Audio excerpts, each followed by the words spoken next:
Yes, I'm live. Well, brothers and sisters, those of you listening out there in cyberspace, whether it's in YouTube land, on Facebook, or anywhere else in social media, or in the comments section, well, welcome to my video tonight. The topic is, niggas destroy a good thing, but blame white people for it. Well, I have to say this, but that is definitely a true reality. And for those of you who concur, just sit back and watch, because I'm not going to have too long, because I just want to make a quick summary of what I'm basically talking about. And for those of you who don't agree, you can also sit back and listen. And whatever your opinions is, hey, you have a right to them, but just at least sit back and listen. And try to take in with reason on what I'm saying. But however, even if you choose not to do that in that manner, just sit back and listen anyway, because this is for those of you who are dark-skinned descendants of slaves born in America. This is directly to you, and you need to hear this, whether you agree with it or not, but it's the reality. And it's just a reminder of why we're steadily, not progressing as a people and going forward, or rather moving forward in our progress as a people toward full liberation from our over 400-year-old Caucasian slave oppressor. And this is why we're going to continue on suffering and going through what we're going through as a dark-skinned group of people in this country who are, I'm speaking of as dark-skinned descendants of slaves born in America.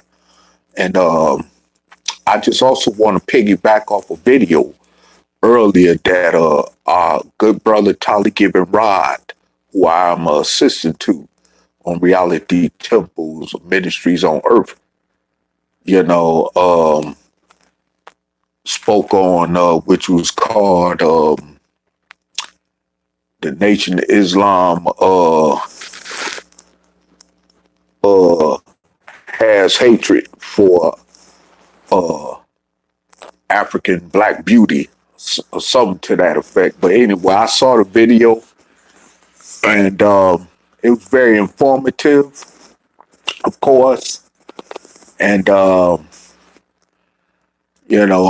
seen a lot of people in the comment section, and it was a lot of constructive back and forth criticism, but also, it wasn't as ignorant as usually of what I see in them comment sections. But, neither here nor less, I'm not really worried about the trolls, because trolls is going to be trolls.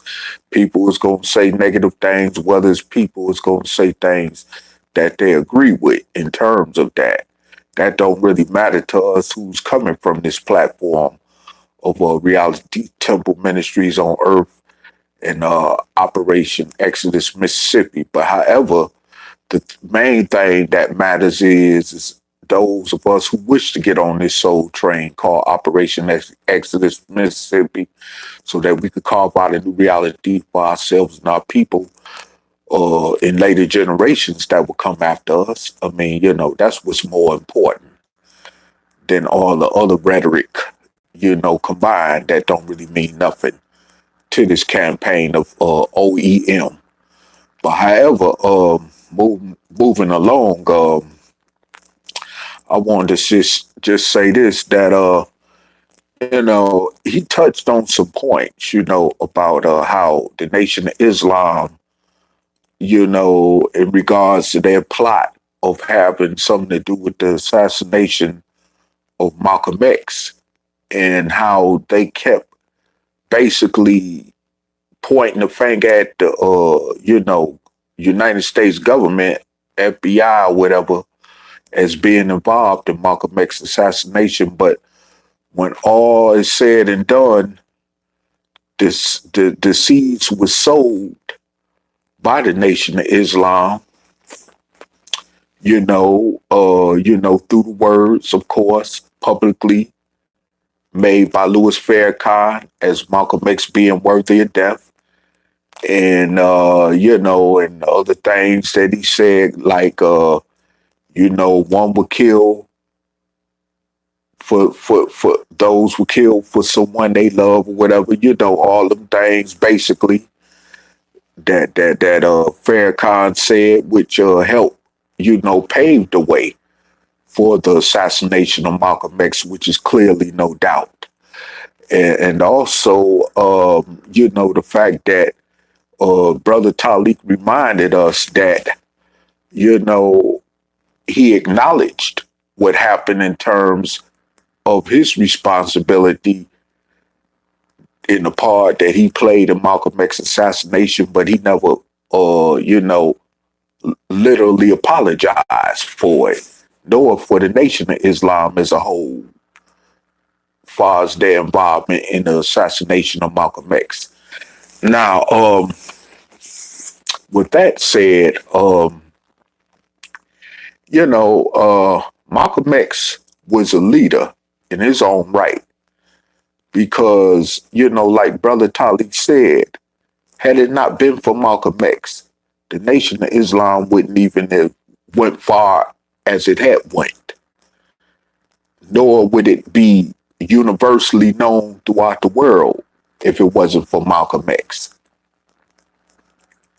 And even those in the Nation of Islam who come from the older generation, that was even before Malcolm X, and when Malcolm X was around, and even after he passed on, and to the ancestors and those who even came after him that's not so close-minded, that do have an ideal that Malcolm X, part in which took place in developing the Nation of Islam as an organization is the reason primarily why the Nation of Islam was so, charismatically known throughout the world and still is today, is because of Malcolm X and not because of Elijah Muhammad and, and those that came along with Elijah Muhammad when the organization first began in the early 1930s. So, basically what the Nation of Islam, in fact, did was they killed off a leader in Malcolm X that was, the pivotal point of that organization, like I said, lasting long as it did. They killed off their best leader because Farrakhan really represents nothing like what Malcolm X did.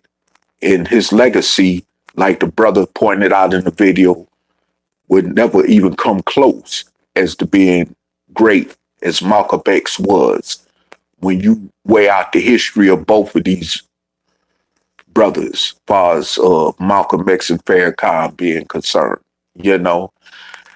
And the truth of the matter is, is that, like the brother also said too, whether the Nation of Islam thinks so or not, the fact is that Malcolm X Louis Farrakhan had something to do with Malcolm's assassination. He basically got away with murder.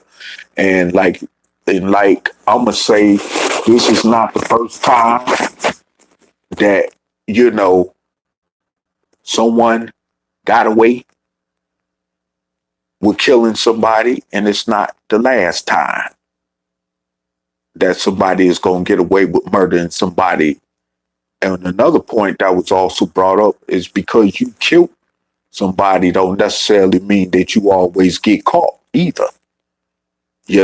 That's another thing that was strongly pointed out. And I just want to remind everyone that in this case that you know, just like with George Zimmerman getting away with murdering our brother Trayvon Martin in cold blood, just like the cop Darren Wilson, who got away with killing Mike Brown, them racist cops in New York City that got away with murder blatantly when they killed Eric Gardner, and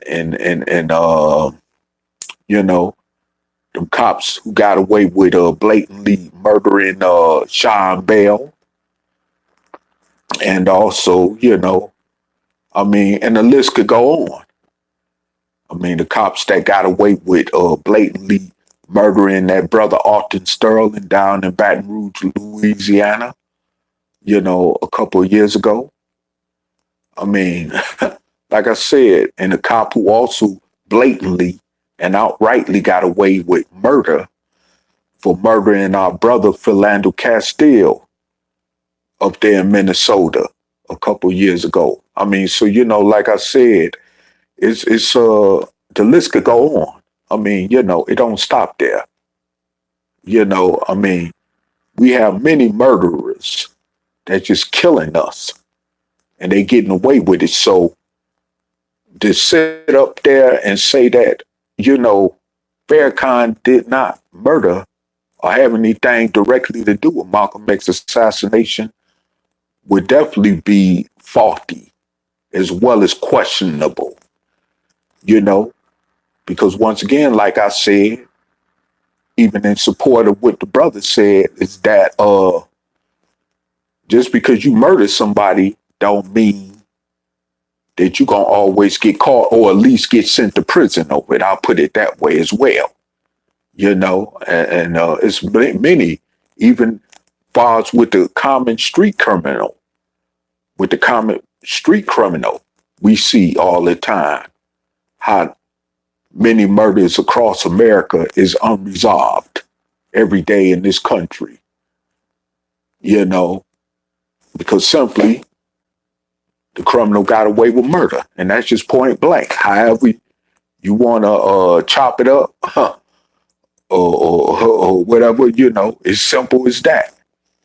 And so, but to turn around and murder somebody and then turn around and blame another party or another race or another entity, such as the government or another group of people as far as white races or whatever in the government, and say, well, they had Malcolm X killed and they was behind it.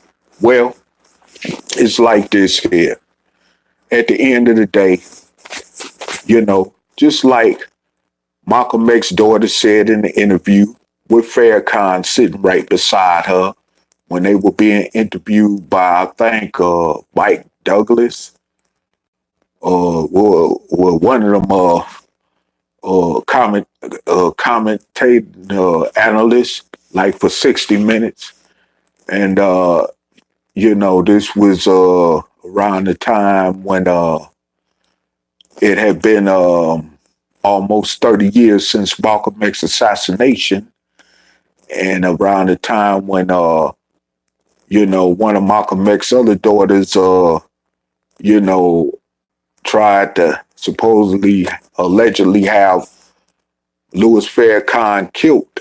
And this is what brought all this on, so they ended up having an interview, and Malcolm X's daughter basically said, while all the blame was being cast on the government, but every time she looked up, she only saw people that looked darker than her in skin pigmentation, as far as having something to do with her father's murder, where no white person whatsoever could be seen or as to have been involved in this, And then I want to also point out something as well, that all the time, if you're saying that the government has something to do with it, then why is it initially constantly coming out of your mouth and saying that this brother Malcolm is worthy of death?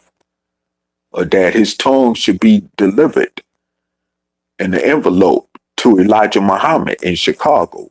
I mean, these type of statements coming from various directions, I mean, and that should spell something very openly to question,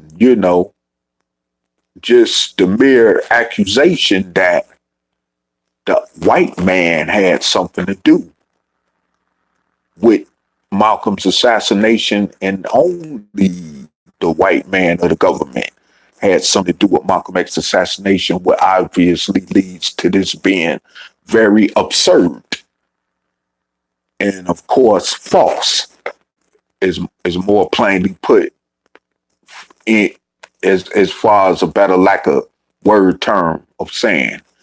And so, like I said before, this has been happening throughout our history as a people.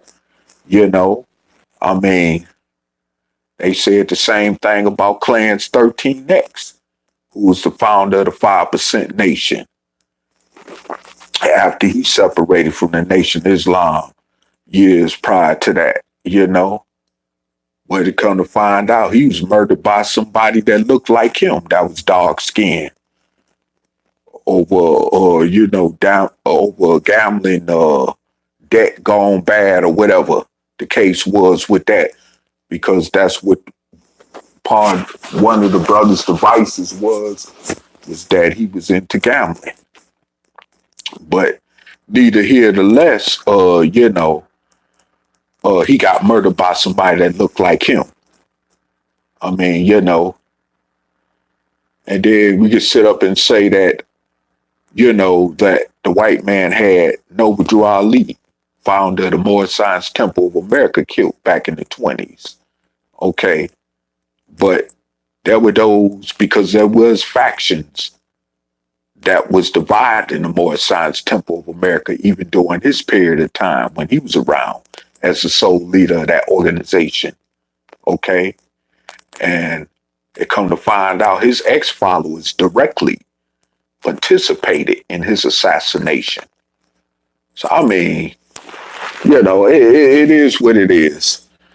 And then when you look around, you want to quote, I mean, I'm not saying that the government did not, or COINTELPRO or whatever, did not play their own part in helping to tear down certain black organizations, that they saw as a possible or potential threat to their way of establishment and order of things in this country. No, I'm not saying that. I'm saying this is that when you turn around and you kill off one of your own so-called leaders, and then be so quick to assume that the white man has something to do with it, even because of that, it's still questionable. That's all I'm saying. It's still questionable. Because, I mean, let's say, hey, just like in the case with Clarence 13X, let's say, hey, I'm going to use him as an example.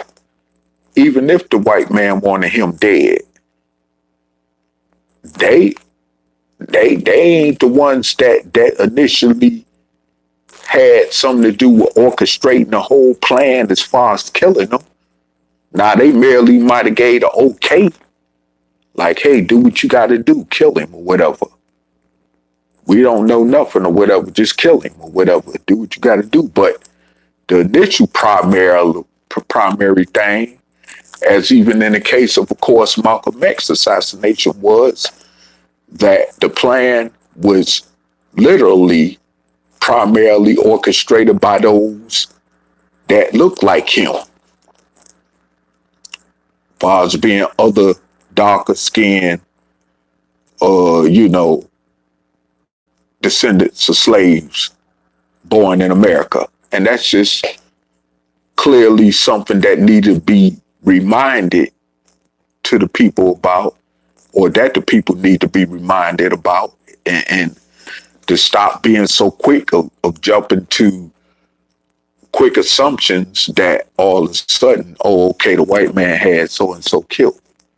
Well, tell me this then, you know, with all this stuff that the late former Yahweh, black Hebrew Israelite leader Yahweh ben Yahweh was doing in Florida, far as sending his hitchmen around, you know, breaking people's backs and bones with bats and killing them and massacring people because they didn't have their way with them like they wanted to and all this. I mean, sending out hit squads to kill off people, even including other followers in his organization.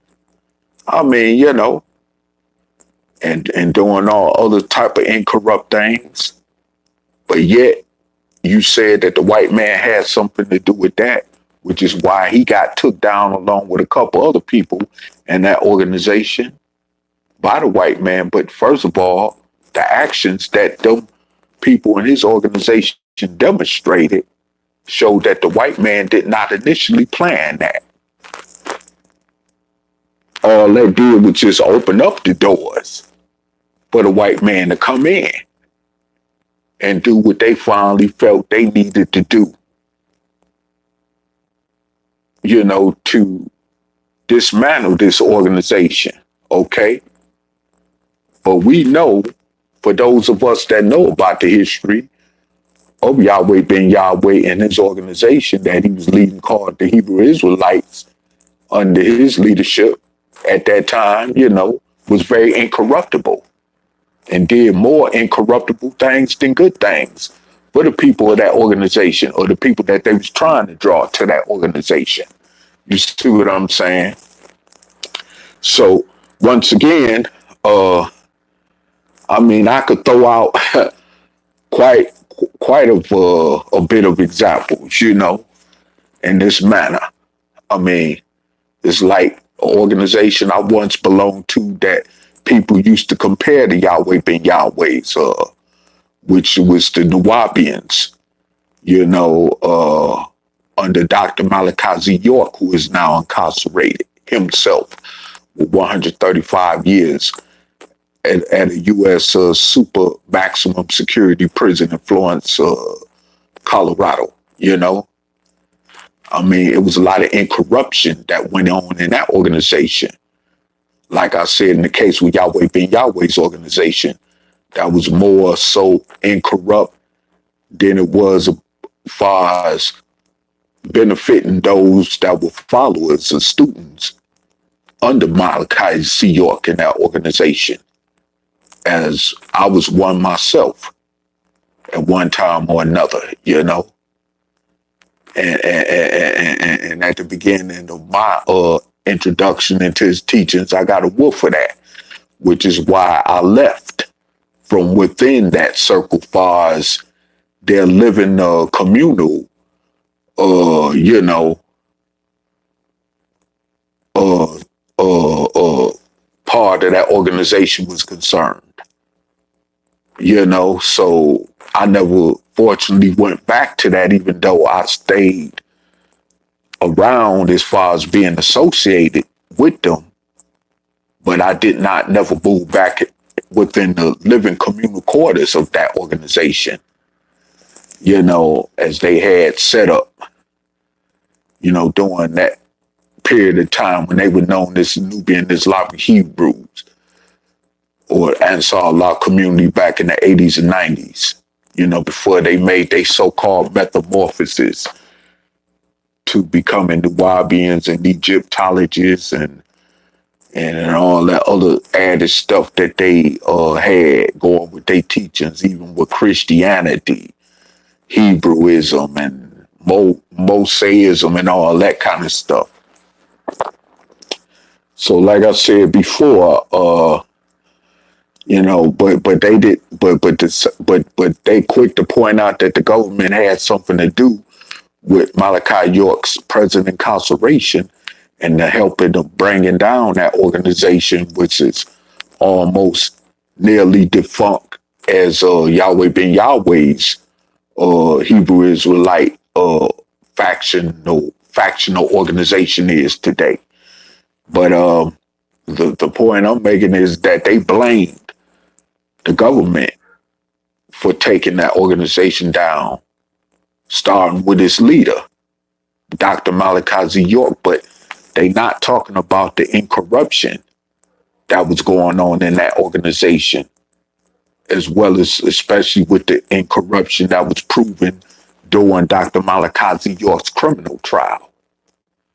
And the fact that before he even went to trial, he pleaded guilty before he changed his guilty plea that led to the criminal trial where he got convicted at and eventually got sentenced and sent to the penitentiary afterwards, as a result. Anyway, but he pleaded guilty at first. And the point is that there has been never no court case ever in the history of America, ever in the annals of the history of the United States of America. I don't care if it was on a federal or state level. And Malachi York pleaded guilty on the state level before the feds took over the case. Okay.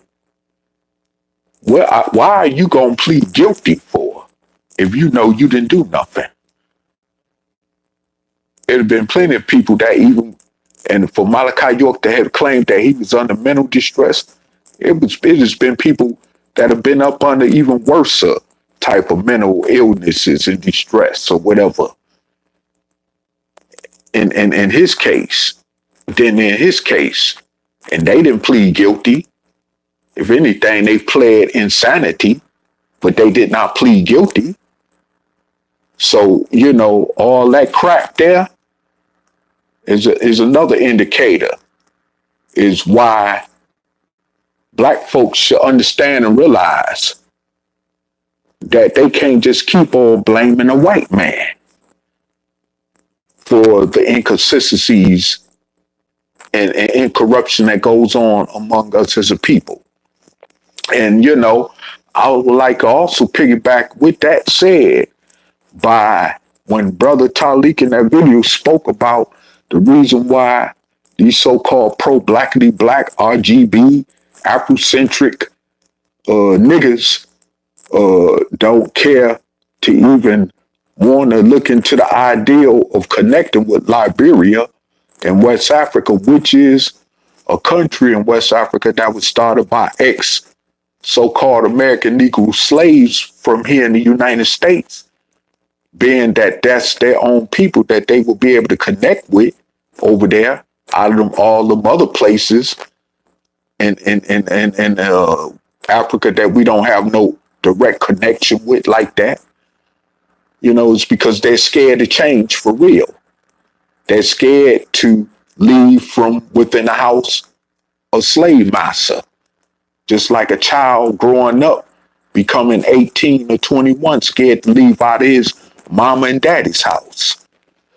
And that's a clear statement point that, if we really think about it, just in this simple simplicity, is nothing but the truth. Whether you try to dispute it or not, it's nothing but the truth. But the thing is that, we have to wake up to this fact and understand that we are, in fact, a people that is scared of change, especially for those who claim that want liberation, but truly through actions show that they don't want liberation for selves or kind. So this is why we've been catching so much hell from this platform called Operation Exodus Mississippi. And, which I'm in concurrence with, that has not even gotten up off the ground yet. But yet, we've been catching more flack. Not saying that in the future that the government may want to look into what we're doing to try to see how they could bring our approach toward liberating our people to an end. Once this, OEM platform is able to make it off the ground, okay? But the thing is, we got niggas that's already at work doing the same thing. And even much more worse in their own way, you know. And the thing about it is that these things need to really be paid close attention to, you know, and you know, because the fact of the matter is that we can't constantly keep on blaming the Caucasian. Like I've said before, on the occasion in one or two other videos I've done concerning this subject, is that we're not, you know, totally bound by chains like our ancestors was during historic chattel slavery.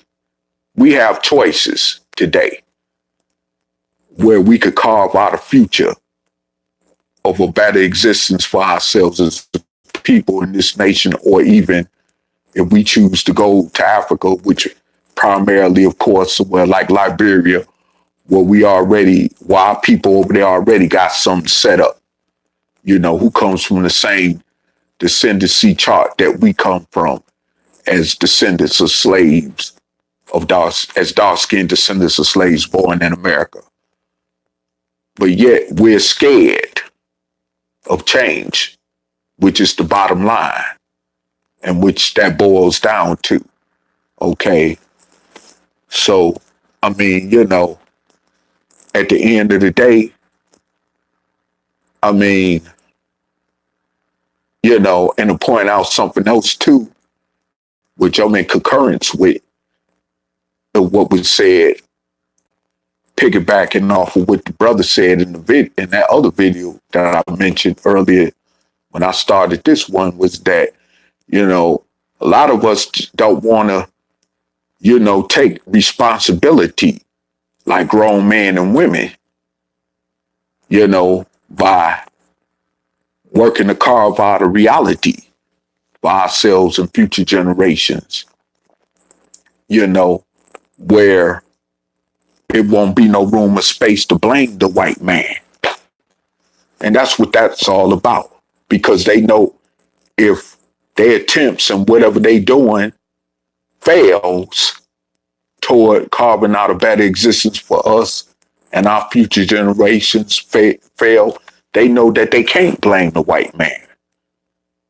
And that's all that boils down to. And I'm going to repeat it again.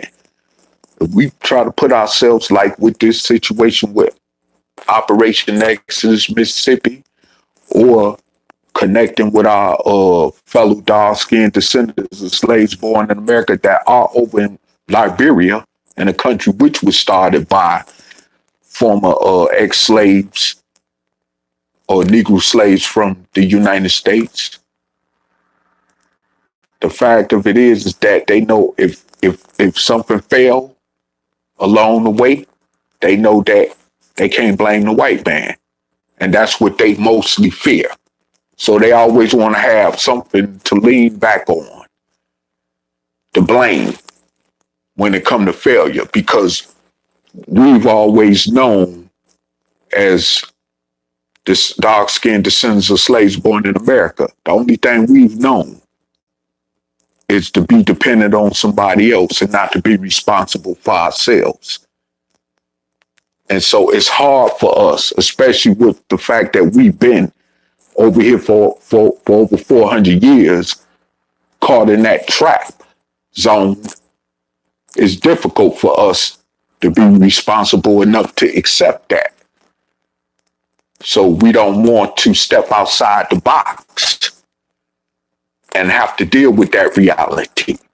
But sooner or later, we ain't gonna have no, either take that choice or we gonna simply be annihilated totally as a people. Like I always say, exterminated as a people. That's gonna be piled up on top of one another in a mass grade pine box. And that's just that simple, you know. So like I said before, we could keep playing, you know, we could keep playing and all that other stuff with our freedom. And hey, you know, I just want to just throw that in there, you know, and stuff. And you know, we got to just stop this foolishness. And with that said, in my closing, like our late great ancestor Don Cornelius would say, love, peace, and soul. Audi 500.